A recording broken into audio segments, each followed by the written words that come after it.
Kadang-kadang cantik, kaya, akhlaknya kayak setan. Ada saja kurangnya. Oleh karena ada saja kurangnya, lalu Nabi memberikan stressing, penekanan. Fazfar bizatiddin taribat iyadah. Pilih orang yang taat melaksanakan agama, niscaya hidupmu akan berkah. Jadi motivasi suatu pernikahan hendaknya agama. Apa rahasianya? Mari kita lihat. Kalau orang memilih pasangan karena rupa yang cantik semata-mata, silakan, tapi jangan jadi motivasi utama. Kalau rupa yang cantik jadi alasan utama, saya yakin rumah tangga tidak akan tahan lama. Sebab apa? Pertama, yang namanya cantik itu relatif. Artinya bergantung siapa yang memandang. Yang menurut saudara cantik, menurut saya belum tentu cantik. Yang kata saya cantik, menurut saudara barangkali itu yang jelek. Relatif. Saya kalau ditanya orang, Ustadz, siapa perempuan paling cantik di dunia ini? Tentu saja saya jawab istri saya. Apa saudara lalu protes? Salah Ustadz, yang cantik istri saya bukan istri Ustadz. Saya bilang masa bodoh saya nggak ngurusi istri sampean. Cantik itu relatif. Sehingga di kalangan para ahli cinta, ahli cinta, sampai sekarang masih jadi perdebatan. Sebenarnya cantik yang bikin orang jatuh cinta, apa cinta yang membuat orang jadi kelihatan cantik? Dua-duanya bisa terjadi. Mungkin karena cantik orang jatuh cinta, dan bisa juga karena sudah kadung cinta orang kelihatannya jadi cantik. Tapi yang jelas cantik relatif. Yang relatif tidak bisa dijadikan sandaran utama. Yang kedua, yang namanya cantik itu temporer. Artinya berubah oleh pergeseran masa dan pertukaran waktu. Sekarang dia cantik, of course. Sedang sweet 17-an, sedang honeymoon, sedang bulan madu, sedang pengantin baru, tentu saja cantik. Punya dia anak satu, kecantikan mulai menurun. Punya dia anak dua, kulit mulai keriput. Punya dia anak tiga, apalagi tak pandai bersolek, udahlah onderdeal mulai pada copot. Kalau rumah tangga didasarkan kepada rupa yang cantik saja, selesailah rumah tangga sampai di situ. Yang ketiga, di atas langit rupanya masih ada langit lagi. Di atas yang kita anggap cantik, rupanya masih ada yang lebih cantik. Kalau cantik yang kita kejar, kita akan jadi petualang yang pindah dari perempuan satu ke perempuan yang lain. Cinta bajak laut namanya. Di mana kapal berlabuh, di sana cinta mendarat. Saudara hadirin yang saya hormati, padahal sate dengan singkong itu kan bedanya cuma di tenggorokan. Kalau sudah masuk ke dalam perut, kenyangnya barangkali sama. Malah barangkali besok pagi kalau keluar lebih tidak enak baunya sate itu daripada singkong. Makanya orang kalau sudah nikah oleh Nabi dipesan, apabila kamu di jalan melihat perempuan yang membuat kamu kagum, cepat-cepatlah pulang ke rumah. Sebab apa? Sebab yang perempuan cantik di jalan kau lihat itu punya, istrimu juga di rumah punya. Gak percaya cobalah pulang, akurin, sama itu. Silahkan cari yang cantik, tapi jangan dijadikan motivasi utama. Yang kedua, kalau perkawinan, pernikahan cuma karena harta, silahkan cari yang kaya. Tapi kan harta itu, kata Imamul Ghazali, al-mal zillun zail. Harta bagaikan bayangan. Sore di sebelah barat, tengah hari di tengah, sore pindah ke sebelah timur. Hari ini dia kaya, besok dia bangkrut. Roda itu berputar. Kalau harta dijadikan pilihan utama, boleh jadi dalam hidup berumah tangga ada pepatah, ada uang abang disayang, tidak ada uang abang melayang. Artinya pun rumah tangga tidak akan tahan lama. Yang ketiga, kalau karena keturunan, persilahkan cari keturunan yang baik-baik. Namun toh pada akhirnya orang diajarkan bahwa kita ini mau besar atau tidak, bukan dengan jalan menyempeng kepada kebesaran orang lain, tetapi ditentukan oleh kepribadian kita sendiri. Sekarang kalau karena agama, Nabi berikan penekanan fazfar bizatid din taribat yadak. Pilih orang yang taat beragama, niscaya hidupmu akan beruntung. Apa rahasianya? Tidak lain rumah tangga Rasulullah Sallallahu Alaihi Wasallam. Yang ini artinya kita sudah masuk kepada bagian ketiga, bagaimana membina rumah tangga bahagia menurut contoh baginda Nabi. Saudara, bagaimana sih rumah tangga Rasul itu?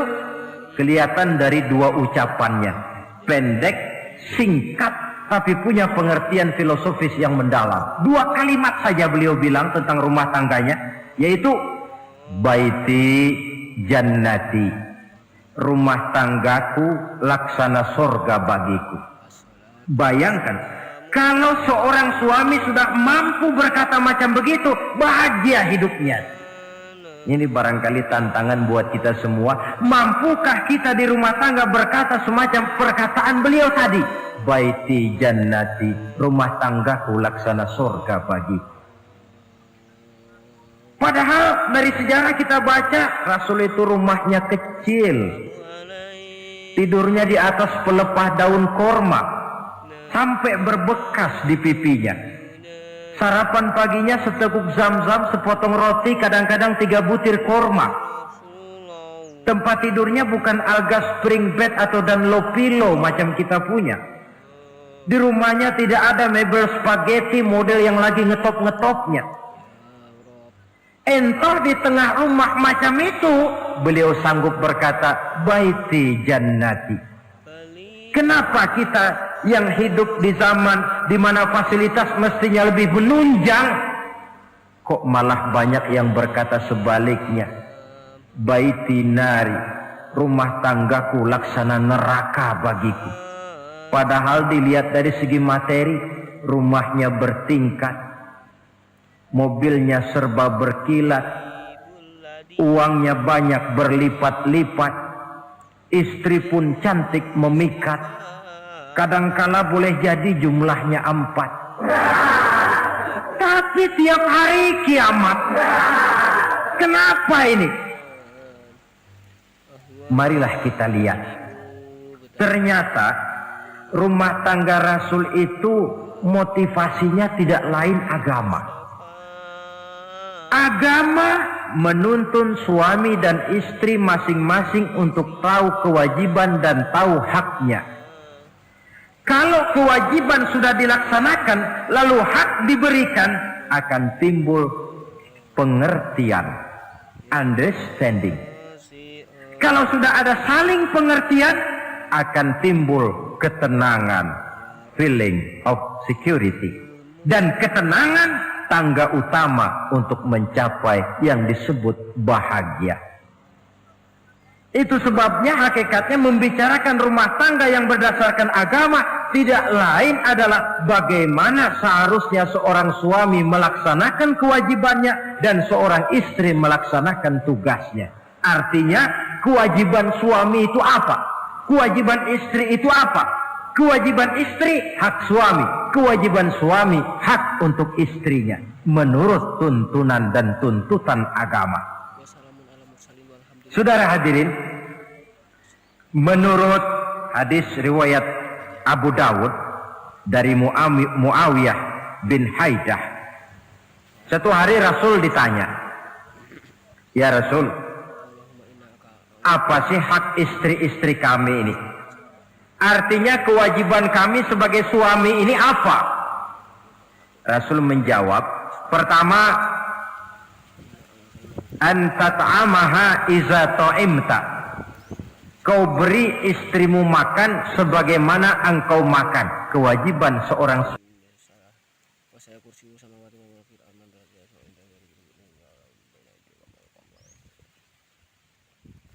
saudara hadirin, tetapi seorang istri pun kalau sudah diberikan nafkah oleh suaminya untuk mengatur makanan, dia harus pandai mengaturnya dengan sebaik-baiknya. Menu yang teratur, gizi yang lengkap, dan saya kira yang namanya 4 sehat 5 sempurna itu kan tidak berarti bahwa hidup ini harus serba mewah, tidak. Yang penting ada variasi sehingga tidak merangsang suami untuk makan di luar. Jangan misalnya tahu suaminya senang jengkol lalu tiap hari saja jengkol. Itu kan bisa kejengkolan suami. Dengan demikian, masalah yang kelihatannya sepele tetapi yang sebenarnya bisa menjaga keharmonisan atau malah keretakan rumah tangga harus kita perhatikan dengan sebaik-baiknya. Suami memberikan nafkah, dari jumlah itu 60% lari ke kredit, 40% lari ke dapur. Tentu pada akhirnya sang suami akan merasa curiga, padahal barangkali istrinya pun berniat baik, cuma hanya tidak ada keterbukaan di dalam mengurus masalah-masalah yang berhubungan dengan dapur. Inilah kewajiban yang pertama dari seorang suami, kewajiban yang menyangkut masalah pangan. Lalu yang kedua, wa taksuwaha izak tasaita. Engkau beri istrimu pakaian sebagaimana engkau berpakaian. Suami yang adil, pakaian yang dia pakai sama harganya dengan yang dibelikan untuk istrinya, kecuali tentu kalau istrinya ridho. Zalim seorang suami jikalau untuk dia misalnya dia beli pakaian yang mahal-mahal, jasnya dia pakai Switzerland wool, sarungnya Samarinda, kalau dia pakai sepatu belilah sepatunya, sementara istrinya cuma pakai kain belacu saja. Kenapa mesti begitu? Sebab saudara hadirin, istri kita sebenarnya adalah bagian daripada hidup kita. Baik dia dilihat orang, baik juga kita disebut orang. Jelek dia dipandang orang, tentu jelek juga nama kita disebut orang. Apalagi hidup bermasyarakat, kadang-kadang mulut usil itu kan sudah banyak macam ragamnya. Itu siapa sih perempuan yang jalan? Kenapa? Itu pakaian yang tidak dipakai sih tidak mahal, cuma pakaiannya serasi, pantas, enak dilihat. Oh, terang saja dia kan istrinya si Meun. Nah, Meun yang sedang tidur barangkali tidak tahu apa-apa mendapat sebutan baik. Cobalah kalau istri kita semaunya saja, orang akan bilang, ah itu perempuan, kenapa? Saya gerah ngelihatnya. Mau ke pasar cuma pakai kutang saja. Tentu suami pun akan mendapat sebutan yang tidak baik. Cuma sang istri kalau sudah dibelikan pakaian oleh suami, termasuk alat-alat kecantikan di dalamnya, pakaian itu tentu dipakai niat pertama adalah untuk menyenangkan hati suami. Seorang istri yang memakai bedak untuk menyenangkan suami, misalnya tiap polesan bedak ada pahalanya. Dia pakai lipstik untuk menyenangkan hati suaminya, tiap goresan lipstik ada pahalanya, bernilai ibadah. Ini kewajiban yang kedua. Yang ketiga, wala tadribil wajha. Kalau marah, jangan memukul muka. Maksudnya apa ini? Kewajiban memberikan perlindungan. Sehingga si istri merasa ada tempat dia mengadu. Ada tempat dia melarikan persoalan. Ada tempat dia bergantung. Kalau marah jangan memukul muka. Dan memukul itu pun upaya terakhir. Kalau tidak bisa dengan kata yang lemah lembut, agak sedikit keras katanya. Kalau dengan kata yang keras tidak juga bisa pisah tempat tidur. Kalau memang tidak bisa juga dengan pukulan yang tujuannya bukan untuk menyakiti, tetapi untuk mendidik. Allah tadribal wajha. Kalau marah jangan memukul muka. Dan memukul pun bukan jalan pertama, tapi upaya terakhir dengan tujuan bukan untuk menyakiti, tapi untuk mendidik sang istri. Kewajiban untuk memberikan perlindungan. Yang keempat, wala tuqabbih. Jangan memburuk-burukan istrinya. Kewajiban menjaga nama baik. Sebab apa? Dalam satu bahasa yang indah, Al-Quran menjelaskan bahwa suami istri itu laksana pakaian. Hunna libasul lakum wa antum libasun lahunna. Istri pakaian untuk suami, suami pakaian untuk istri. Lihatlah alangkah indah gaya bahasa Al-Quran ini. Diibaratkannya suami istri seperti pakaian. Apa fungsi pakaian? Pertama, pakaian itu kan jadi kebanggaan. Saya bangga memakai baju seperti ini. Saudara bangga memakai baju yang saudara pakai. Artinya seorang suami harus berusaha menjadi suami kebanggaan istri. Dan seorang istri pun harus berusaha menjadi istri yang dibanggakan oleh suaminya. Jangan yang malah kemudian disesali. Itu kan kalau sudah marah orang kadang-kadang ucapannya nggak terkontrol. Istri marah sama suami, bang, nyesel gue punya laki kemarin. Sudah hilang lagi kebanggaan. Kalau kebanggaan hilang, wibawa pun hilang. Kalau wibawa sudah hilang, maka rumah tangga sudah sulit untuk dipertahankan. Yang kedua, yang namanya pakaian itu kan menutup aurat. Itu tujuan pakaian yang terpenting. Artinya di sini, kalau seorang istri mempunyai kekurangan, suamilah yang menutupi. Kalau seorang suami mempunyai kekurangan, istri juga harus berusaha menutupi. Jangan kekurangan suami diceritakan di pasar umum, atau kekurangan istri dibuka di mana-mana. Itu namanya suami istri tidak berfungsi sebagai pakaian, malah justru saling membuka aurat masing-masing. Iyalah kadang-kadang penyakit ini. Kadang-kadang yang namanya perempuan dari rumah itu berangkat ngaji katanya. Sampai di pengajian apa? Suaminya diakur-akurin. Bayu bagaimana suami? Wah, suami saya payah. Dipayahkannya suaminya di mana-mana.